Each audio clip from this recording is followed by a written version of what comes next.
Bismillahirrahmanirrahim. Assalamualaikum warahmatullahi wabarakatuh. Salam anak Sulawesi, salam anak Bugis, salam sopan santun untuk kita semua. Perkenankanlah saya untuk menyampaikan beberapa kata untuk dijadikan sebagai pelajaran, untuk dijadikan sebagai nasihat bagi yang ingin menjadikan pelajaran, bagi yang ingin menjadikan nasihat. Kali ini saya akan menyampaikan beberapa kata dan membahas lagi dan lagi berbagai macam cara yang dilakukan oleh orang-orang yang membenci Islam untuk merusak akhlak orang Islam, namun sebagian banyak orang Islam tidak menyadarinya karena kita diserang dengan cara yang halus. Mungkin kita masih ingat beberapa tahun yang lalu di tahun 2019 kita diuji dengan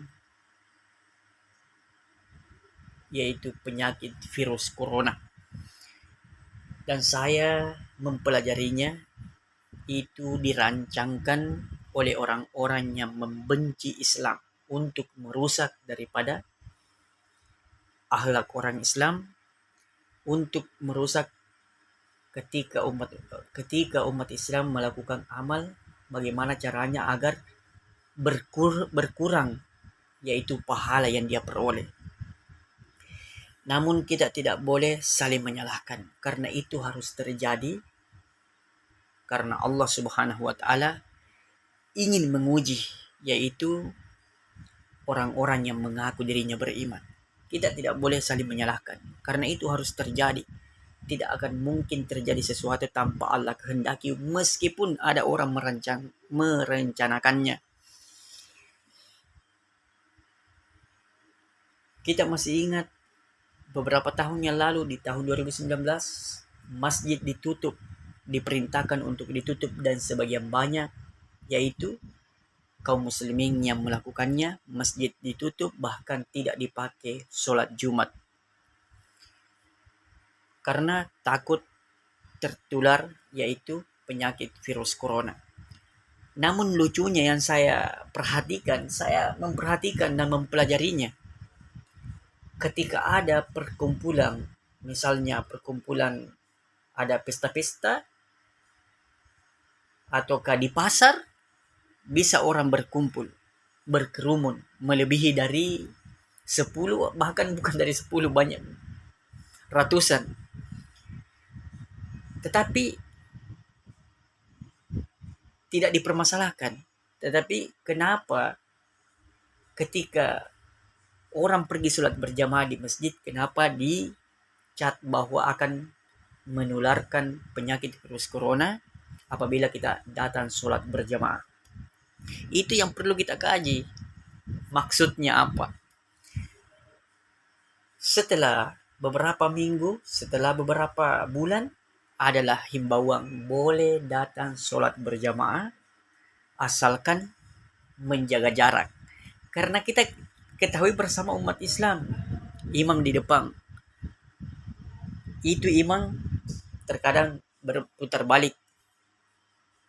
Mohon diluruskan dan dirapatkan saf, karena lurus dan rapatnya saf adalah kesempurnaan sholat berjamaah. Kan itu dipahami oleh orang-orang yang membenci Islam, dipelajari. Oh, ketika umat Islam dirancanakan, bagaimana caranya dirancanakan umat Islam ini supaya bisa ketika dia beramal, nilai-nilai pahalanya itu berkurang, dirancangkanlah seperti itu dan berhasil. Maka kita lakukanlah sholat dengan jaga jarak. Bahkan masih banyak sekarang masjid yang masih ada bekasnya, itu ada tanda-tanda kali bahwa di situ harus berdiri. Logika saya tidak masuk akal. Kalau kita di satu ruangan, kalau penyakit itu mau pindah ke satu ke yang lainnya, otomatis pindah, tidak mesti bersentuhan. Cuma itu karena memang dirancangkan untuk mengurangi, yaitu ketika umat Islam melakukan amal ibadah, mengurangi pahalanya atau ingin dirusak, yaitu ketika dia berakhlak, ketika dia melakukan amal ibadah ingin dirusak, maka direncanakanlah berbagai macam rencana-rencana yang merusak akhlak-akhlak orang Islam. Dan berhasil. Kita perhatikan sekarang. Karena memang itu incarannya. Kita perhatikan sekarang setelah ada yang namanya himbauan boleh sholat berjamaah asalkan jaga jarak. Sekarang perhatikan di masjid-masjid. Hanya ada beberapa masjid yang masih melakukan, yaitu lurus dan rapatkan saf. Hanya beberapa masjid yang masih memperhatikan yang namanya lurus dan rapatkan saf. Setiap saya singgah di masjid, ketika saya singgah sholat, saya perhatikan. Saf tidak dipedulikan lagi. Mau bengkok-bengkok, mau ke jaraknya ya 1 meter, mau ke bagaimana, sudah tidak dipedulikan. Karena kenapa? Karena berhasil, yaitu rencana atau rancangan orang-orang yang membenci Islam, namun sebagian banyak umat Islam tidak menyadarinya.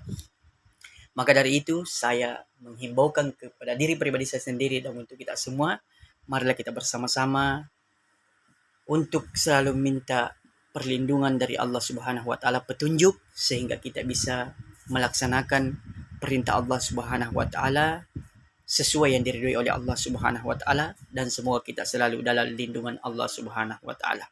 Itulah yang sempat saya sampaikan, lebih dan kurangnya mohon dimaafkan. Assalamualaikum warahmatullahi wabarakatuh.